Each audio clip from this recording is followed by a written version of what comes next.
Bunda Rozita Ibrahim beritahu Dewan Glasshouse dah siap tempat Bunda mengaji atau buat majlis ilmu. Cuma perabot je belum sampai. Assalamualaikum sahabat followers yang Bunda muliakan. Pada pagi ni, sebab hari ni ada sejuta rahmat dan saya sangat sayang kepada guru saya Tuan Ustaz Nia Bakri, guru saya dalam tauhid. Dan bagi yang dah pernah berguru dengan dia,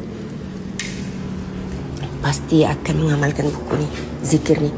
Ini adalah Glasshouse. Glasshouse ni adalah tempat rehat saya yang saya impikan sekian lama. Alhamdulillah dah siap.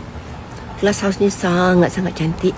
Ialah tempat saya berehat dan mengaji atau buat majlis ilmu atau saya bersendiri. Perabot tak sampai lagi. Ini kawasan di tengah-tengah lereng ataupun di puncak hutan. Ini padang golf, rumput padang golf. Macam inilah kejadiannya. Rumah saya tak besar, cukuplah untuk saya, anak-anak saya. Dan saya buat rumah yang